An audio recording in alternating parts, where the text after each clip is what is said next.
You're listening to the ColbyCheeZe Gaming Podcast, your source for League of Legends news, updates, and discussions. Today is podcast number 27.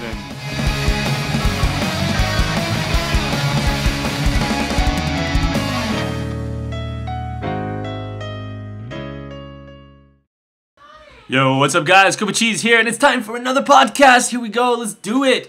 And man, let's talk about it. I've actually got a bunch of League of Legends news, really exciting stuff happening, and a lot of other stuff in other games that I wanted to talk about as well. So whatever, man, we got to get through this. Let's do it.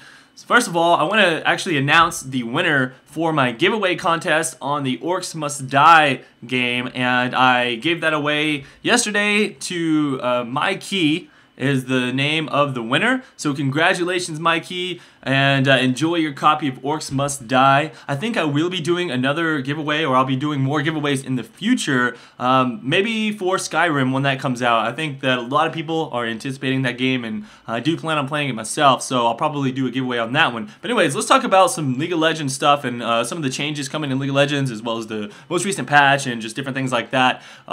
So first of all, this is the most exciting one. I'm going to talk about this one first.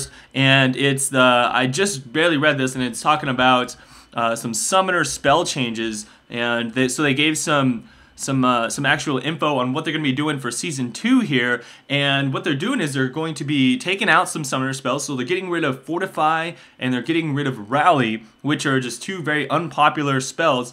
And what they're trying to do here is they're trying to go for more aggressive game style with League of Legends. Therefore, Fortify being a defensive spell, they're scrapping that sucker, saying, hey, get the heck out of here. We don't want you in the game. We don't want to encourage that type of playstyle. And then with Rally, it's just like the spell, it was not mobile. You had to throw it down. It was easy to focus down. It just wasn't that useful. So what they're doing is they're actually replacing Rally with a new ability which will give you a boost to your stats, and it'll stick with you. And I don't know exactly the stats that it's going to improve on you, but it's like some kind of surge ability. And they're also changing Flash. So a lot of complaints with people coming over to League of Legends from other games is that they did not like how Flash worked, because it's like a free escape ability.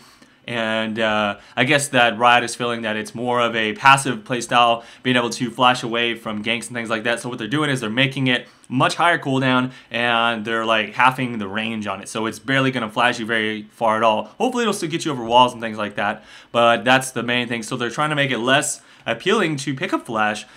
I don't know, this is very interesting to League of Legends. It's a huge change to League of Legends, actually. Flash has been a pinnacle of League of Legends. It's like the go-to spell that everyone always has on pretty much every champion, always. It's like the must-have ability for everyone because it is so widely usable. So a big change to that is actually going to drastically change how you play League of Legends, to be honest, and it's going to change initiation on certain champions. And I don't know, I think it's a very interesting thing to think about. If people stop using Flash, what is going to happen to the game and how it's going to change things. They're also changing Clairvoyance to where it does not last as long, and I think maybe has a higher cooldown as well. Can't remember, I read about that as well.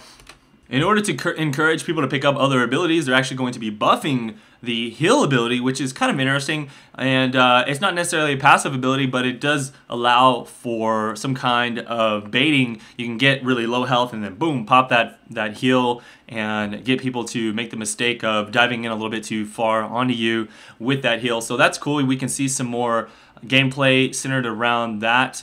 And they're also going to be buffing Cleanse to where it will cleanse, ignites, and exhaust. Holy crap, it used to actually work like this. You know what this means, right? This means that Tryndamere in particular is getting a huge buff. Any kind of champion actually that is a melee will be getting a nice buff, but notably Tryndamere. They're saying, hey guys, we're making Tryndamere a lot more viable with this cleanse buff. So just something to think about there, but that is pretty crazy. No longer will Ignite be as strong. So I don't know if I like this new cleanse change, because they're saying, well, we want the game to be more aggressive, but what they're doing is they're nerfing Ignite, by buffing Cleanse in that way. They're also nerfing Exhaust, so they're nerfing two offensive abilities by buffing a defensive passive ability. So I don't know. That sounds like a kind of a silly mistake on their part, but the fact that they're changing Flash is kind of cool. So at least they're sort of in the right direction. However, overall, I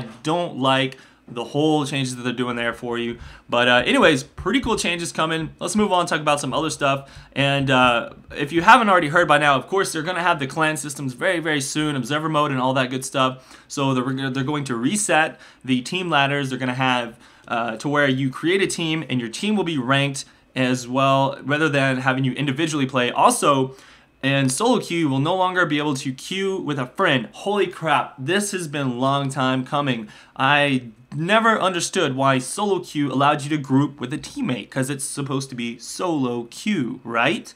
So anyways, this is a great change. I really like what they're doing with ranked games, and I'm definitely looking forward to this. So a thumbs up from me to you, Riot, on that change there. So a while back, you know, Riot did celebrate their anniversary. Who else picked up the surprise Fiddlestick skin? I think that was really, really cool. There's a few things I didn't like about it. I didn't like the fact that it still had the Crow Storm sounds for his ultimate. I wish it had some kind of like birthday music, like or something. I don't know. That would have been kind of funny. But other than that, it was a really, really cool skin. But I think that little craze is kind of gone past now. We're not seeing as many birthday party fiddles. However, you know, it's kind of cool anyways. Let's talk about some of the patch notes, though, of this most recent patch. I got a chance to play around and see how some of the changes have taken place. I've already gone and done my champion first impressions for Shyvana, and after playing through with her and against her several more games, I still stand true to what I said in that video, so be sure to check that out if you have not already. I still feel like Shyvana is stronger in the jungle personally. Some people do like her in the top lane. She does well against some lanes, some not so much. But anyways, you can watch that video for my full review on her. Now, some other things that they changed was they tried to kind of tone down Caitlyn a tiny bit. So the fact, really all they did was they made her Q do a lot less base damage, because early on it was just really, really strong, like ridiculously strong. But they didn't really change it that much, so it's not a huge hit. I think that Caitlyn's still just as strong as she was before. Graves, still a ban. They did kind of slightly tweak him down a bit so that he doesn't have as much, you know, he doesn't have as much ability to tank everything. So it's just a very small tweaks. I still think he's super strong, but it is nice that they're doing small tweaks.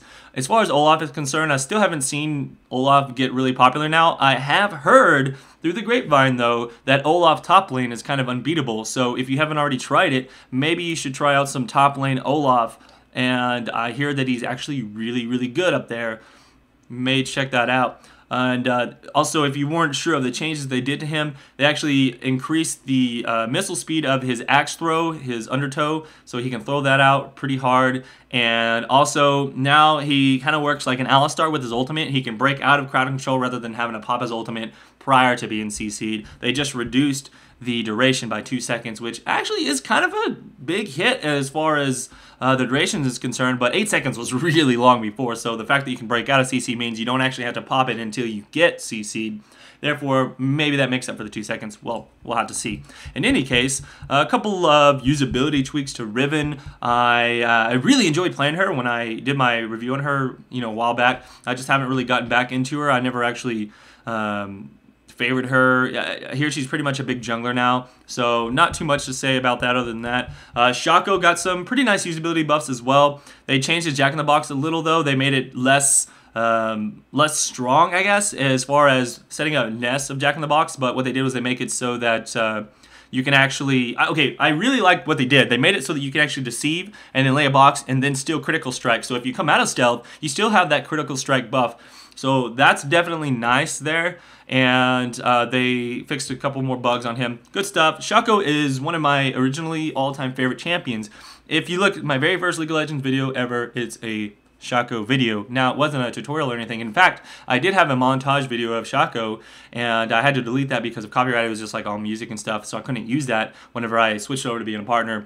Anyways, moving on though, Talon, reduced mana cost. I've actually been seeing less Talons and less Talon bans. They didn't change any of his damage or anything like that, but they reduced, or they increased the cooldown quite a significant amount on his ultimate, and so that makes it so he can't just pop his ulti and then immediately come back to the lane and already have it up again. And also they made it so that he cannot spam his W as much. He can't shoot out those daggers constantly without running out of mana in the lane. So it just makes his laning presence a little bit harder. Yeah, he's still just as strong of a champion in my opinion. It just means that people that don't really know how to manage their mana well are not going to fare as well on the champion. So you just have to play smarter now. Wukong changes are actually pretty cool. He does a lot more damage on his Q now. Fixed a little bit of issues with his decoy, so it's more believable. And the fact that he gets more attack speed from his Nimbus Strike, quite a bit more, like 10% more at the max rank, is a big deal. And so, or 10% at all ranks actually. And then the duration of that attack speed lasts longer as well. So I've been seeing a lot more Wukongs. I don't know if it's just people testing him out or if he is really that much stronger, because I haven't actually played him yet since the changes. But from watching him, he does feel pretty strong. He was good before, and he does beat several champions in the top lane. So I do like those changes. Wukong feels a lot more viable now. A strong pick. He's not like pick anymore. So I honestly have not tried Dominion since the patch changes, so I cannot really comment too much on those. And so I really don't know how the changes really affected it, but I just know, I'll just throw it out there. Basically, the changes were aimed at making it less of, you know, it's really easy for you to come back late game if you have like a bunch of hyper carries on your team, which you can't shut them down because they're gonna get lots of gold regardless. And so just a few things like that, and they like made it to where you can get more points for getting assists, and so it just feels like you're doing something more when you look at the score and things like that. So I don't know, it sounds like good changes to Dominion. If I do get a chance to play it, I'll probably talk about it later, things like that. So that's the most recent patch. Not a ton of changes, but enough to, you know, feel good about, and lots of cool announcements nonetheless about some upcoming things in League of Legends to be excited about for sure.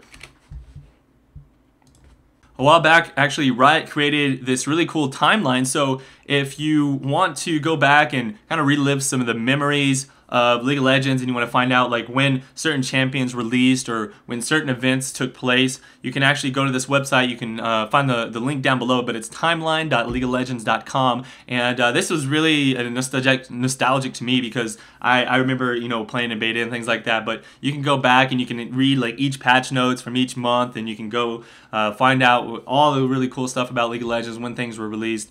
Really neat. You guys should check that out if you've been playing League of Legends for, you know, a fairly long amount of time, and you can be like, oh yeah, I remember when that happened, and that was back when, you know, back in my birthday, or oh yeah, back in Christmas, this happened, etc. So pretty cool deal. I just want to share that with you guys that did not know about that website.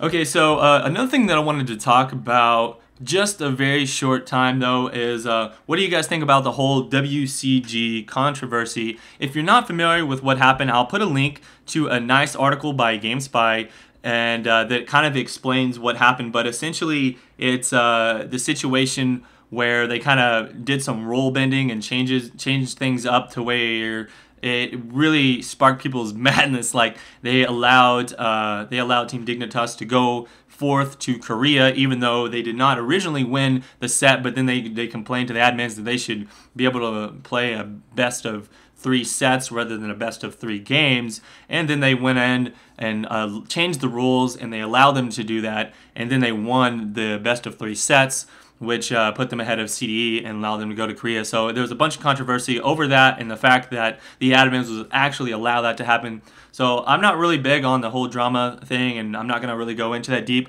I just wanted to kind of throw that out there and see what you guys have, see how you feel about the whole situation, or if that's something that's a really big deal to you. I think it is a pretty big deal. I'm just not going to really go into it here. There's a lot of people already been talking about it. You can hear about it on State of the League, which, by the way, if you have not watched State of the League, while it is long, it is another pretty cool like podcasty type thing to listen to. So if you're looking for more stuff like content like I'm doing, but in a more drawn out format, definitely check out State of the League. They got some really neat information there. But that's all I'll say about that. You guys can talk about the rest of it down in the comments below.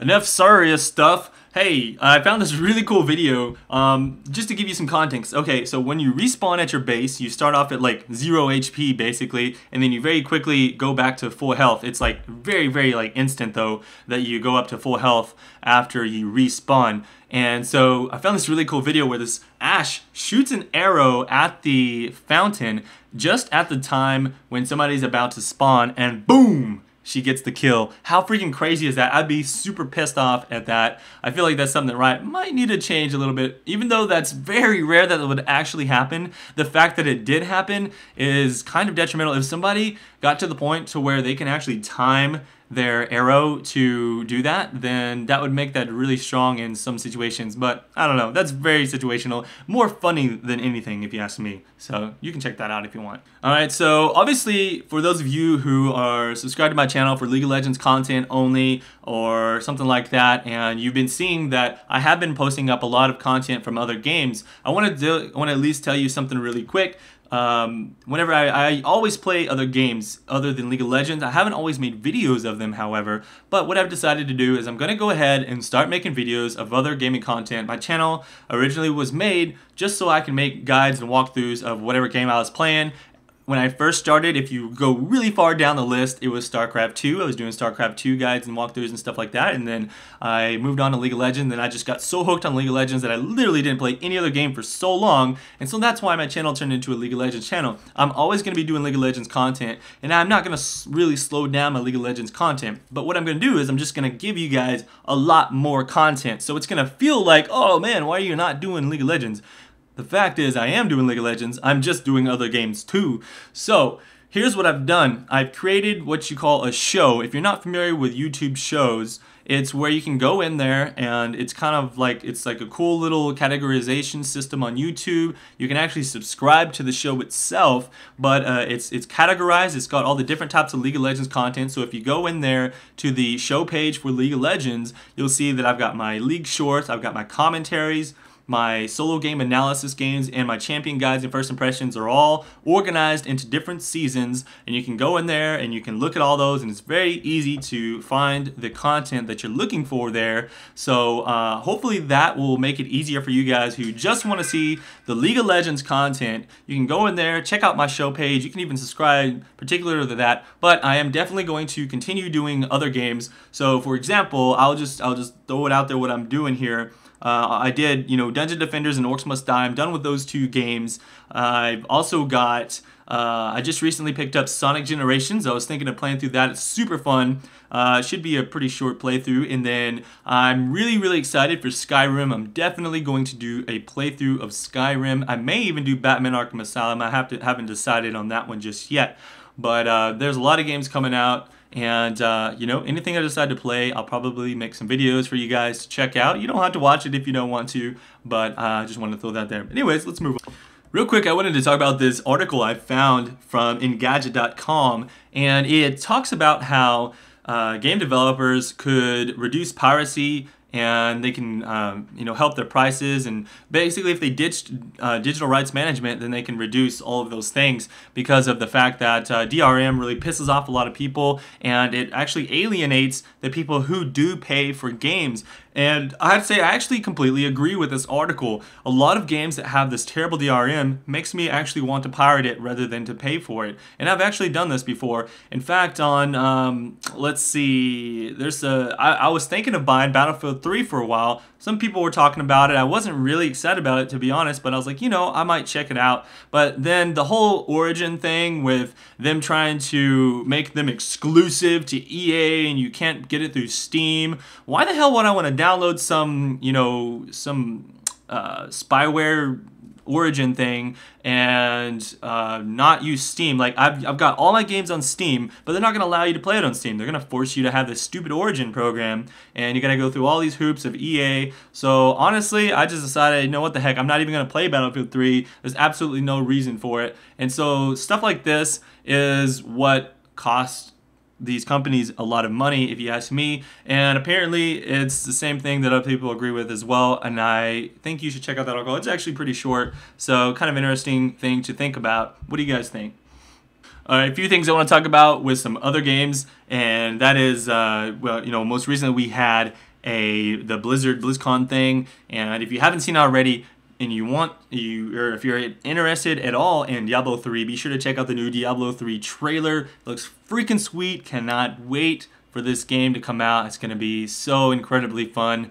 Another one that they released was a live action Skyrim trailer. You may have seen that on some of the new YouTube ads, but it's a live action trailer for Skyrim. I thought it was pretty cool, so check that out. Some information on Skyrim though, they're actually going to have a dynamic quest system. So I actually found this article, I don't even remember where now, but so I can't link it to you, but basically they're going to have things happen to where you make a choice and it's going to completely change the way quests in the future or things might happen. So let me give you an example.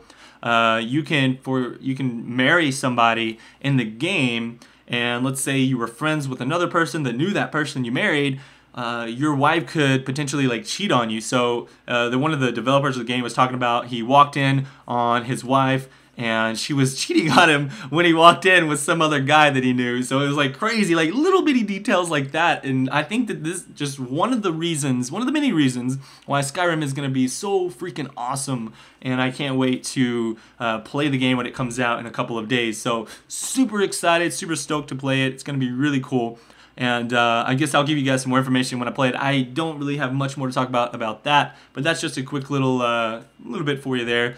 Another one, GTA 5 was just recently announced. You can check out the trailer.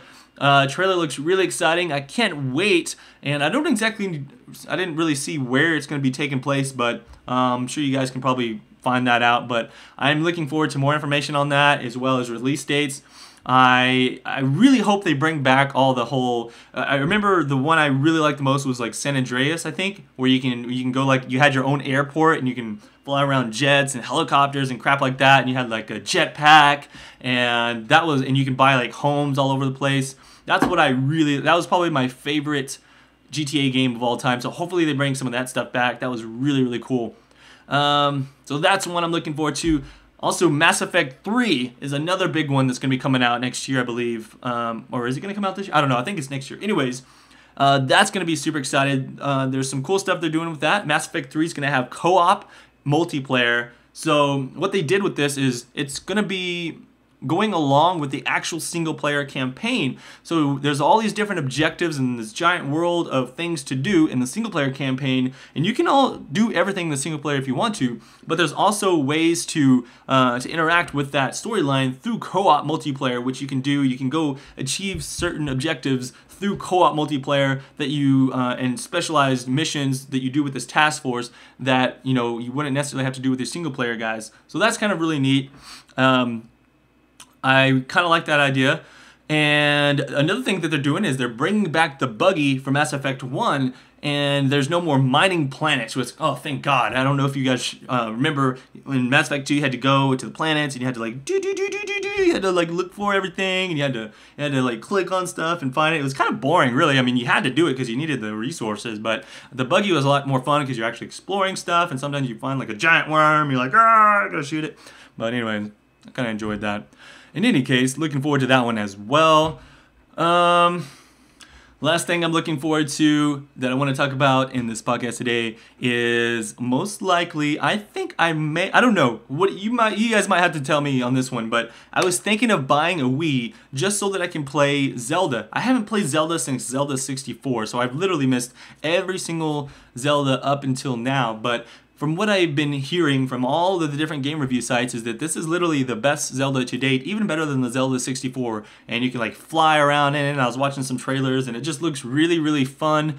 I'm not a fan of the Wii and I don't want to use the little Wii motion sensor controller thing, but from what I hear, it's actually very nice to use. It doesn't like tire you out playing it for long hours. And another cool thing for you guys is I actually bought a DVR, which means I can record any console game that comes out and give you guys videos of that. So if I do get Zelda on the Wii, I can definitely bring you some footage of that. So you guys let me know in the comments below if you'd like to see that if I do get it, because regardless, I'm going to be playing it, so I might as well make a video of it, right? Anyways, you guys let me know.